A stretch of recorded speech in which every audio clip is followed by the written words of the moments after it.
जिए संसार, जिए संसार, जिए समृद्ध। आज इस सत्संग में उपस्थित सभी सदस्यों को मेरा सादर प्रणाम। एक बार फिर से एनसीआर टाइटल्स दिल्ली की मैं आभारी हूँ कि मुझे इस सत्संग में अपने विचार प्रकट करने के लिए मुझे अवसर दिया है। इस सत्संग में आज हम जो विचार करने जा रहे हैं वो आत्मबोध। आत्मबोध, आत्म साक्षात्कार, सेल्फ रियलाइजेशन, ये क्या है? आत्मबोध क्यों करना चाहिए? उसकी जरूरत क्या है? हमारे जीवन में आत्मबोध से क्या परिवर्तन आता है? ये हमें शायद सभी को मालूम है, मगर आध्यात्मिक जीवन में आत्मबोध का होना बहुत जरूरी है। मगर क्यों? हमने कभी सोचा है? हमें महर्षि ने जीवन के तत्व बताते वक्त जीवन के उद्देश्य में आखिर में बोला है आत्मजीवन, आत्मबोध ही जीवन का उद्देश्य है। इस आत्मबोध को प्राप्त करने के लिए मनुष्य में बहुत सारी बाधाएं आती है। हम जब से इस धरती पर आए हैं तब से हमें आत्मबोध क्या है वो मालूम नहीं। वो पाने के लिए, उसको जानने के लिए हमारे अंदर बहुत सी बाधाएं आती है। उसमें तीन अशुद्धियां हमारे अंदर होती है। इसके लिए हम लोग आत्मबोध नहीं कर पा रहे हैं। हम जो तीन अशुद्धियां है, अहंकार, पाप और माया। तो आत्मबोध करने के लिए हमें इन तीन पापों से, तीन अशुद्धियों से बाहर निकाला है। जब तक ये संस्कार शुद्ध नहीं हो जाते तब तक ज्ञान, आत्मबोध का अनुभव और प्रपंच का अनुभव करने में असमर्थ रहता है। तो मनुष्य में तीन अशुद्धियां अहंकार, पाप और संस्कार है। ज्ञान स्वयं को अनुभव करने तथा विश्वव्यापी बनाने के लिए, प्रपंच के बनाने के लिए अपने साथ जो पहचान बनाते हैं उसके लिए स्वतंत्र नहीं है। सबसे पहले आपको यह जानना है कि पाप क्या है। इस पाप से ही हमारे अंदर अहंकार और माया आते हैं। इस हमारे जो पिछले पाप है, हम लोग अभी जो करते हैं उसमें जो है, उसी कारण ही हमारे अंदर अहंकार और माया भरी हुई है। तो इस आत्मबोध के लिए जो तीन अशुद्धियां है उसमें से जो मुख्य है वो पाप है। हमें पाप के बारे में पहले सोचना चाहिए। अगर हमारे जो पाप के बारे में हम समझ सकेंगे तो हमारे अंदर का अहंकार और माया दोनों भी अपने आप मिट जाएंगे। तो पाप का विश्लेषण यानी उसकी परिभाषा दो तरीके से कर सकते हैं।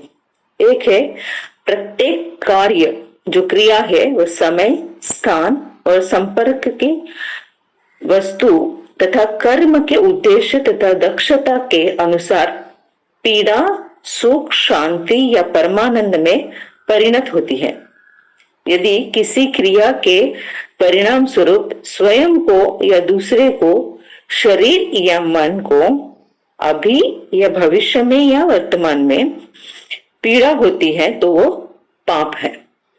पीड़ा जीवन का आनंद के प्रयास में जीव के लिए नकारात्मक शक्ति है। इसलिए पीड़ा देने वाला कोई भी कर्म तथा उसकी छाप पाप कहलाती है। और दूसरा विश्लेषण है हमारी जो छठी इंद्रिय है उसके साथ मनुष्य के जीवन का उद्देश्य आध्यात्मिक रूप से चेतना का विकास करता है ताकि जीवन का आनंद लिया जा सके तथा आत्म साक्षात्कार के लक्ष्य तथा उस तक पहुंचने के लिए चेतना को पूर्ण किया जा सके। कोई भी क्रिया जो आत्मा की यात्रा को उसके बोध के लक्ष्य की ओर बाधा डालती है, जो आत्मा है उसको आत्मबोध करने के लिए बाधा डालती है या विलंबित करती है या उसे विचलित करती है, वह पाप पूर्ण क्रिया है, क्योंकि पीड़ा या दुख उसके विकास में ज्ञान की स्वतंत्रता में बाधा डालते हैं। तो पाप दो प्रकार के हमने देखे, हम दूसरों को कष्ट देते हैं और उसमें नकारात्मक शक्ति रहती है, या हमारे आत्मबोध में जो हमें बाधा रहती है, दोनों भी वो पाप है। तो मनुष्य के कर्म, विचार और शब्द, चाहे वे कुछ भी हो, उसमें 4 प्रकार के अंकित होते हैं। तो पाप को मिटाने के लिए हमें हमारे कर्म, विचार और शब्द अच्छे रहने चाहिए, सभी हमारे शुद्ध रहने चाहिए।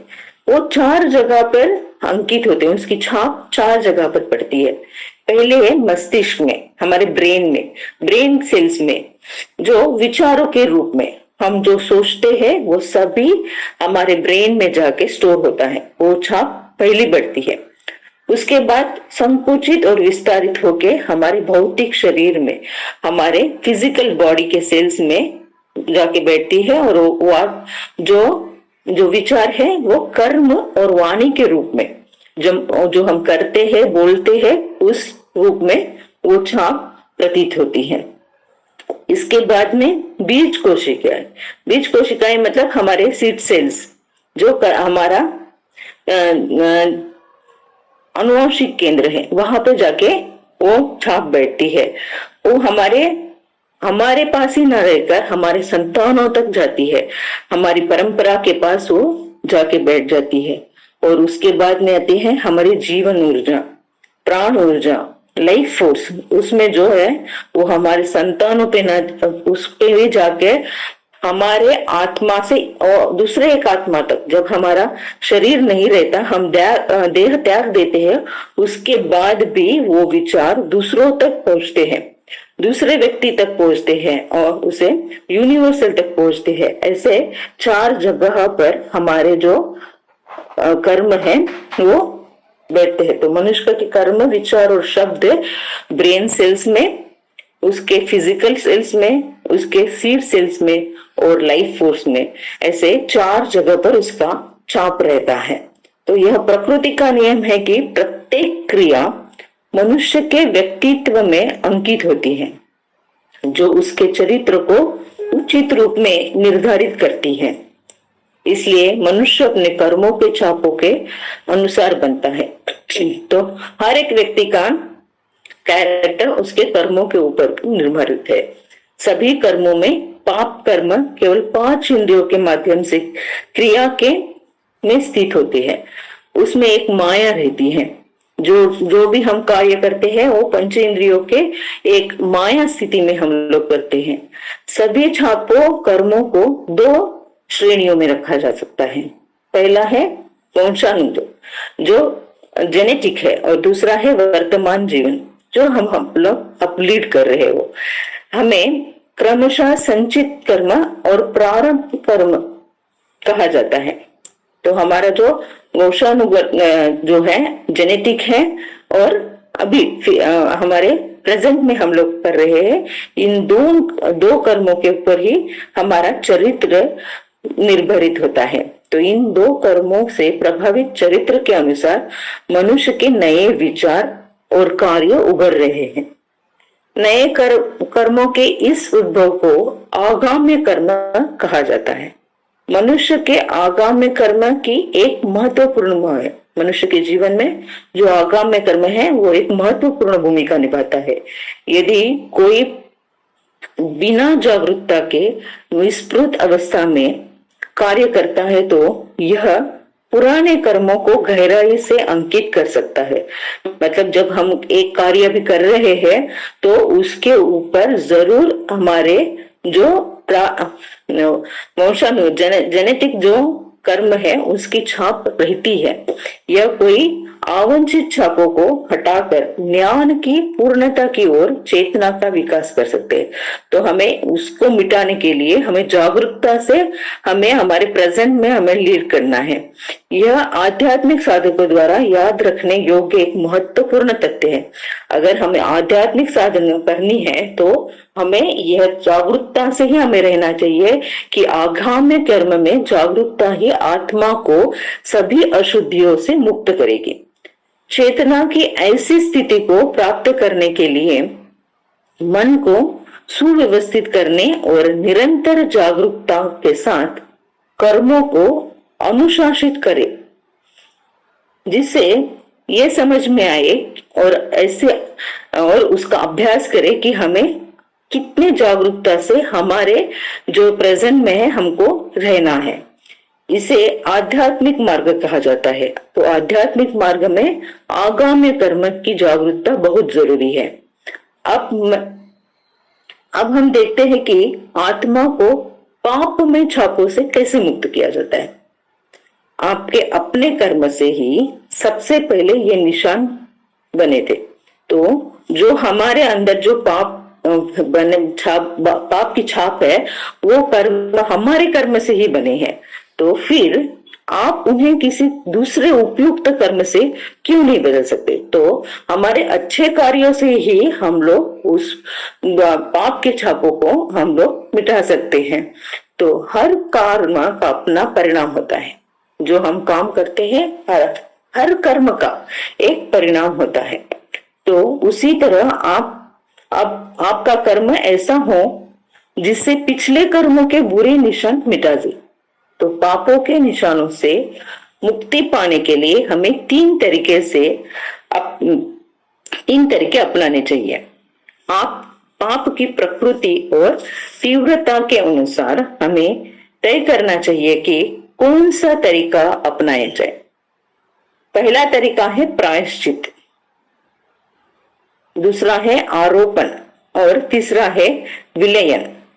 प्रायश्चित क्या है? हमारे कर्मों के परिणाम स्वरूप अंगों और इंद्रियों में मस्तिष्क कोशिकाएं यानी ब्रेन सेल्स में और बीज कोशिका में हमारे जेनेटिक सेंटर में निशान पड़ते हैं। जो हमारे कर्म है वो पहले जाकर हमारे ब्रेन में पड़ते हैं, बाद में वो जेनेटिक सेल्स में भी स्टोर हो जाते हैं। तो सबसे पहले खुद से यह सवाल पूछे, गलत कर्म कौन सा है? मैंने क्या किया है? अपने स्वयं के कार्यों या अपने कार्यों के प्रभावों का व्यवस्थित रूप से मूल्यांकन करें। आप बुरे कर्मों की पहचान कर सकते हैं। पापों के जो भी निशान हो वो खुद को दो तरह से प्रदर्शित करेंगे। एक शरीर में बीमारी और दूसरा मन में कुछ गड़बड़। तो पहले हमें क्या करना है? बुरे कर्म क्या है इसके बारे में हमें सोचना है। बुरे कर्म हम सोचे, हम जो कर्म दूसरों को पीड़ा दे, जिसमें दुख और पीड़ा है, वो सभी कर्म बुरे कर्म है। वही सब पाप के कर्म है। और उसमें से हमें जागरूकता मिलने के बाद फिर भी हमारे अंदर अगर हमारे शरीर में बाधा है, शरीर में बीमारी है और मन में कुछ न कुछ संचलन है, तो हमें समझ में आना चाहिए हमारे अंदर बहुत सारे पाप अभी भी हमारे जेनेटिक सेंटर में स्टोर हुए हैं। तो इन दो अभिव्यक्तियों से ही आप समझ सकते हैं कि पापों के निशान क्या है। हम इसमें खुद का परीक्षण करें। आपने सोच ले कि आपने अपने पिता, माता या किसी रिश्तेदार से कुछ गलत बात की है, परिणाम स्वरूप वे नाराज हो गए। तब भी आप अपनी गतिविधियों के माध्यम से किसी अन्य को पीड़ा पहुंचाते हैं। जब कोई भी हो उसको हम पीड़ा पहुंचाते हैं तो उसका क्या होता है? उनके मन में शांति और सद्भावना कम हो जाती है, यानी उनके मस्तिष्क कोशिकाओं में सामंजस्यपूर्ण अवस्था और कार्य परेशानी हो जाती है। उनके अंदर एक परेशानी से परिणाम स्वरूप वो चिंता और दर्द होता है। इसलिए जब आप किसी व्यक्ति के साथ कुछ गलत करते हैं, गलत बोलते हैं, तो वह आपके कार्य के परिणाम स्वरूप पीड़ित हो जाता है। जब वह पीड़ित होता है तो वह आपके बारे में सोचता है।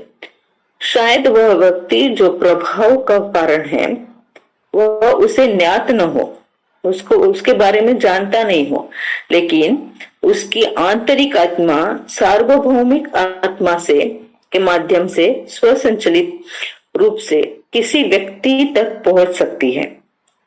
इस प्रकार चाहे वह व्यक्ति ज्ञात हो या अज्ञात, वो हम उनको जानते हो या न जानते हो, गलत या पाप पूर्ण कार्य करने वाले को इसका परिणाम भुगतना ही पड़ता है। यही हमारा प्रतिबिंब है। हम लोग सोचते हैं वो जाके वही, जो आदमी हमको ज्ञात हो या अज्ञात हो, वो प्रतिबिंब वहां पड़ता ही है।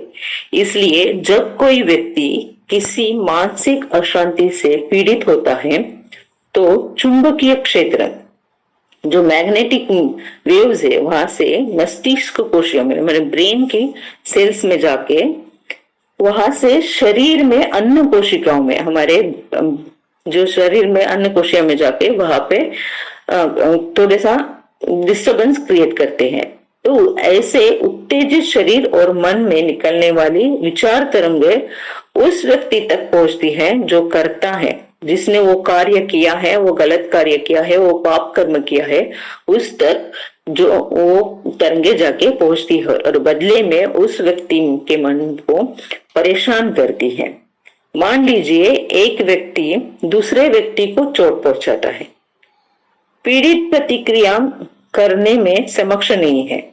अगर मुझे कुछ दुख हुआ है मगर मैं समक्ष नहीं हूं कि उसको कुछ पनिशमेंट दे सकूं, इसके लिए वह सोचता है कि उसे बदले में करता, जो जिसने वो कार्य किया है, दुखपूर्ण कार्य किया है, उसको चोट पहुंचानी है, भले ही वह इरादे को पूरा करने में समक्ष न हो। लेकिन मुझे करने में वो समक्ष नहीं है, मैं कर नहीं पा रही हूँ, तो उसका प्रभाव तो पड़ता है। जब करता, जो जिसने वो पाप किया है, वो प्रतिदिन कार्यों में व्यस्त रहता है, लेकिन कोई एक ऐसी वस्तु या लड़खड़ा के गिर पड़ते हैं, या अनजाने में कोई वस्तु हमारे ऊपर गिर जाती है, हम चलते हैं और बीच में हमको लड़खड़ा कर हम गिर जाते हैं, तो स्वचालित रूप से ही वह उस व्यक्ति को निकालने वाली विचार शक्ति जो है, उस कारण उसे चोट पहुंचाती है।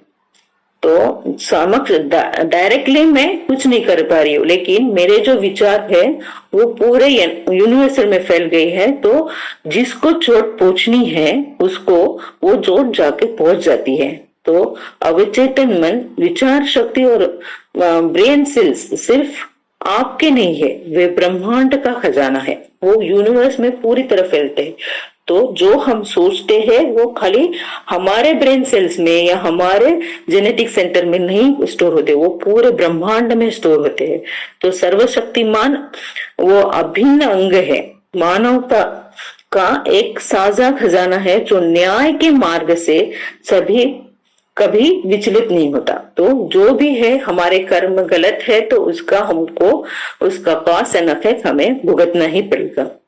मैं एक उदाहरण देती हूँ। मान लीजिए किसी व्यक्ति ने कोई अपराध किया है, वह न्यायाधीश के सामने खड़ा है, न्यायाधीश उसे पूछते हैं क्या उसने वह अपराध किया है, क्योंकि वो जिसने अपराध किया है वो दंड से डरता है, इसलिए अपराधी सच नहीं बताता, वो छुपाता है, नहीं मैंने ये अपराध तो नहीं किया है, वो खुद को निर्दोष बताता है। वह मौखिक रूप से यह कहता है, मुंह से तो कह देता है, लेकिन वह विचार शक्ति की छाप को नहीं बदल सकता, जो पहले से ही वहां मौजूद है। उसने जो कार्य किया है वह अभी भी मौजूद है। क्या वह यह कहकर उस छाप को बदल सकता है कि उसने यह नहीं किया है? नहीं, वह हमेशा सच बोलना ही पड़ेगा। वहां हमारे यूनिवर्स में स्टोर हुआ है, इसलिए हम लोग मुंह से बोल देंगे मैंने नहीं किया है, लेकिन उस यूनिवर्सल पे हमारा कोई नियंत्रण नहीं है। वह चाप सार्वभौतिक शक्ति है, ईश्वरीय शक्ति की पृष्ठभूमि के साथ काम कर रही है। तो ईश्वरीय शक्ति हमेशा हमारे भीतर है। जब हम गलत करते हैं तो हमें उसका परिणाम भुगतना पड़ता है। प्रायश्चित विधि से ही आप ऐसी छापों से मुक्ति पा सकते हैं। यदि आपने किसी के साथ कुछ गलत किया है तो आपको आत्मनिरीक्षण के माध्यम से यह महसूस करना चाहिए कि यह आपकी गलती है। जब आपको यह एहसास हो तो आपको क्या करना चाहिए? आपको उसके पास जाना चाहिए और उससे क्षमा मांगनी चाहिए। यदि कोई आर्थिक नुकसान हुआ है तो आपको उस नुकसान से भरपाई करनी चाहिए। यदि आप ऐसा करते हैं तो भले ही उसके मन में आपके प्रति प्रतिकूल छाप हो या न हो और वह आपके गलत करने वाला समझने वाला हो, लेकिन वह आपके ऊपर एक नई छाप डालेगा। जो भी हो गया है वो उसको उसके लगेगा कि वो गलत उसने उसके अपने मन से नहीं किया है और अलग से एक छाप पड़ेगी और उस छाप को, जो गलत छाप है, उसको मिटाकर अच्छी छाप ऊपर आ जाएगी। तो आप एक अच्छे इंसान के रूप में उनके सामने आ सकते हैं। जब वह इस तरह से पहले की छाप को बेअसर करता है तो वह प्रतिबिंब आपके पास आता है और आप भी उससे मुक्त हो जाते हैं। यह प्रायश्चित की विधि है। मान लीजिए दोपहर के भोजन में आपने जितना पचा सकते उतना खाया, उससे भी अधिक खाना खाया है, तो हमें वो खाना हम लोग पचा नहीं सक रहे, हमको हजम नहीं हो रहा है। तो रात के खाने में हम लोग क्या सोचते हैं, कुछ कम मात्रा में कर लेंगे या पूरी तरह उपवास रख लेंगे, तब उसका पाचन तंत्र नियंत्रित हो जा सकता है। यह भी एक प्रायश्चित का रूप है। आपने गलत किया है लेकिन उसकी भरपाई ठीक से करे तो संतुलित हो जाए। इस तरह से आप अपने कार्यों और छापों को विश्लेषण करें और खुद को उससे मुक्त करें। यही एक प्रायश्चित है। तो प्रायश्चित करने के लिए हमको पहले हमने जो कार्य किया है वो कार्य पाप है या पुण्य है, इसके बारे में सोचना है। अगर वो पाप है तो उसके बाद जिसको हमने दुख दिया है, पीड़ा दी है, उसको हमको मिटाकर जागरूकता से हमें रहना है। यही प्रायश्चित है। दूसरा है सुपर इम्पोजिशन, आरोपण। अब हम अगली विधि पे जाते हैं जो है आरोपण, सुपर इम्पोजिशन। आदतों और विचार शक्ति से आप कुछ खास छापे हमारे ऊपर रहते हैं, जो हमारी आदत है, और हम लोग वही सोचते हैं, हमको उसको आगे सोचने की हमारे पास विचार शक्ति नहीं है। जब आपको पता चले कि कोई गतिविधि या विचार गलत है तो आपको क्या करना चाहिए? चुपचाप बैठिए और गलत काम के असर का आकलन कीजिए। मतलब हमें यहाँ पे इंट्रोस्पेक्शन करना है। फिर अपने मन में दृढ़ निश्चय कीजिए कि उन कामों को दोबारा नहीं दोहराऊंगा। सबसे पहले भविष्य में गलत काम न करने का संकल्प कीजिए।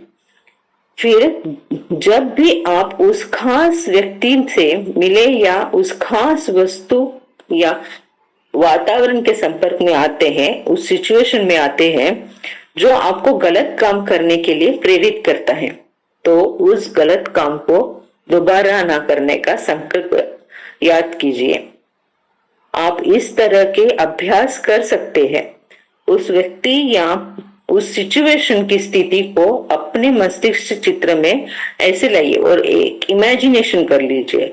जब मैं इस व्यक्ति से मिलूंगा तो मैं उस व्यक्ति से उस गलत तरीके से या खास तरीके से काम करूंगा कि मैं अपने आप को बेहतर तरीके से पेश आऊंगा। अगर मैं ऐसी सिचुएशन में आता हूं जहां मुझे अपने आदतों के कारण गलत हो रहा था, वहां मैं अपने को केवल अच्छा दिखाने के लिए कोशिश करूंगा। अपने मन में संतुलित विचार शक्ति को दोहराइए। इससे आप पहले की पापी छाप को सुधार सकते हैं। यदि आप कुछ समय के लिए गलत काम करना बंद कर दे तो पुराने संस्कार अपने आप कमजोर हो जाएंगे, लेकिन जड़ अभी भी हो सकती है। आपके पास मानसिक शक्ति भी होनी चाहिए।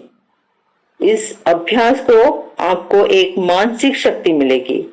इसे आरोपण, अधिरोपण कहते हैं। मतलब हमें जो पुराने जो विचार है उसको मिटाना है, हमारी आदतों को मिटाना है, तो हमें आत्मविश्लेषण करके हमारे विचारों को दोबारा ना उभारने की कोशिश करनी है।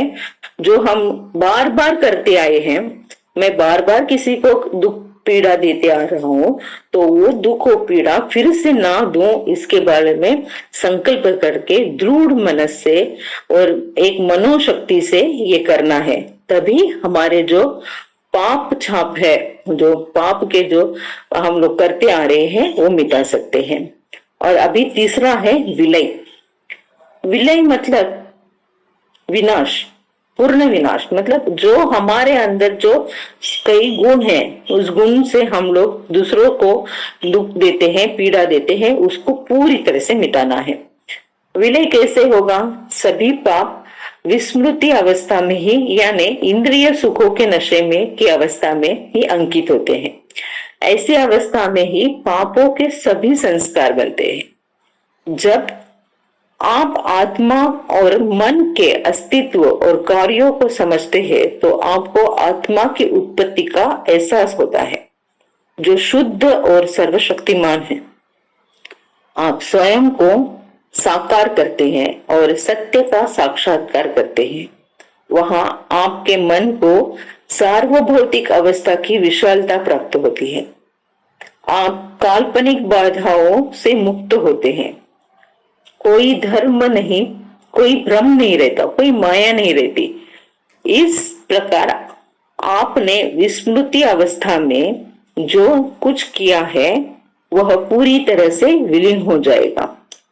जब आप अपने आत्मा को पहचान लेते हैं और अपने आत्मा को सत्य रूप में, आदिम अवस्था के रूप में पहचान लेते हैं, तो आप सार्वभौतिक चेतना की उस समझ के साथ अपना जीवन जीना शुरू करते हैं। पाप कर्म अब आपके द्वारा नहीं किए जाएंगे, दूसरी ओर केवल पुण्य कर्म ही जारी रहेंगे और इससे पहले किए गए पाप कर्म धीरे धीरे मिट जाएंगे। जो भी पुराने संस्कार होंगे वे अपने आप समाप्त हो जाएंगे या विलीन हो जाएंगे, क्योंकि आप अपने आप को अनंत अवस्था की विशालता के प्रति पूरी तरह समर्पित कर रहे हैं। इसलिए केवल यही अवस्था शेष रह जाती है और यह शुद्ध होती है। जब आप एक चीज के बारे में सोचते हो तो आप वही बन जाते हैं, आपको वे संस्कार मिल जाते हैं। जब आप शुद्ध एक परम सर्वशक्तिमान के बारे में सोचते हैं तो आप वही बन जाते हैं। वहां चाहे जितनी भी गांठें हो, चाहे कितनी भी अशुद्धियां हो, वह विलीन हो जाती है। इसलिए आत्म साक्षात्कार या ईश्वर साक्षात्कार आपको पापों का विघटन देता है। यही विघटन ही हमारे पाप को मिटाने की एक विधि है। आत्म साक्षात्कार का अर्थ शुद्ध अवस्था, मूल अवस्था, शक्ति स्वरूप सर्वशक्तिमान ब्रह्मांड के रूप में कार्य कर रहा है। शरीर और आत्मा ब्रह्मांड के अंग के रूप में कार्य कर रहे हैं। उनके सम्मिलित कार्य से मन अस्तित्व को आता है। अंततः मन और शरीर के रूप में कार्य करते हुए सर्वशक्तिमान की छाप पाता है। अब वह स्वयं ही सत्य को समझ लेता है। ऐसी स्पष्टता की अवस्था में, ऐसी अंतर्दृष्टि के प्रकाश में सभी गांठें खुल जाती हैं। परम तत्व को समझना और आत्म साक्षात्कार यानी आत्मबोध ही पापों के नाश का उपाय है।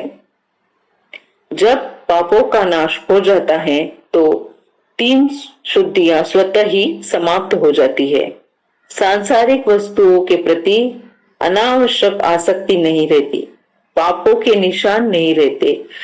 आदि अवस्था में समझ में आ जाती है और इस प्रकार मूल का अज्ञान दूर हो जाता है। अंततः आत्मा मुक्त हो जाती है। आत्मा सभी अशुद्धियों से मुक्त हो जाती है, आत्मा परमात्मा से एक हो जाती है। यही आत्मा की नियति है। इस बहुमूल्य निधि को प्राप्त करने के लिए ही मनुष्य को योग का अभ्यास करना चाहिए। हमारे पास महर्षि ने हमें योग के लिए बहुत सारे प्रकार दिखाए हैं। हमारे यहाँ एक्सरसाइज से मेडिटेशन हो, इंट्रोस्पेक्शन हो, सभी है। तो हमको उसको फॉलो करना है, या जीवन में आध्यात्मिक दृष्टिकोण अपनाना चाहिए। हमें क्या चाहिए ये हमको पहला पहचानना चाहिए। अहंकार, पाप और माया, इससे मुक्त होकर ही हम आत्मबोध पा सकते हैं। तो आत्मबोध पाने के लिए मैं, मेरा, इस पर अधिकार करना, ये भावना मिटाकर अहंकार से हमको बाहर आना है। हमारे देह में जो आध्यात्मिक इच्छा है वो स्वभाव से बाहर निकलकर जीवन में हमारे अंदर पाप के छाप को मिटाना है। और हमारे अंदर जो पाप जो हमने आज पहले किए हैं या अभी प्रेजेंट में कर रहे हैं, जो भी कार्य, विचार और बोल है, उसको हमको बदल कर हमें अपने जीवन में खाली दूसरों को कष्ट न देकर सुख देने की भावना रख के जीना है। तभी हमें हमारे अंदर आत्मबोध मिलेगा और हम इस दुनिया में क्यों आए हैं इसको हम जान सकते हैं। इसकी जरूरत क्या है तभी हमें समझ में आएगी। आध्यात्मिक जीवन में आत्मबोध न हो तो हम लोग आध्यात्मिक जीवन में हमारे उस ऊंचाई तक हम लोग नहीं पहुंच सकते। तो जीवन का उद्देश्य है आत्मबोध पाना, और इस आत्मबोध पाने के लिए महर्षि के राह पर चलकर हम सब लोग उस राह को हासिल करें।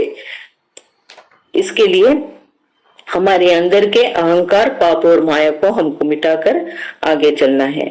तो ज्ञान आत्मबोध का अनुभव करने के लिए और प्रपंच का अनुभव करने के लिए समर्थ होने के लिए हमें इन 3 अशुद्धियों को बाहर निकालकर आत्मबोध पाना है। तो आत्मबोध पाने के लिए क्या करना है इसके बारे में जो मुझे पता था, महर्षि ने जो बताया था, मैंने आपके सामने रखा है। इस अवसर के लिए मुझे NCERT ट्रस्ट की और आप सभी की मैं आभारी हूँ। धन्यवाद। जिए संसार, जिए संसार, जिए संगत।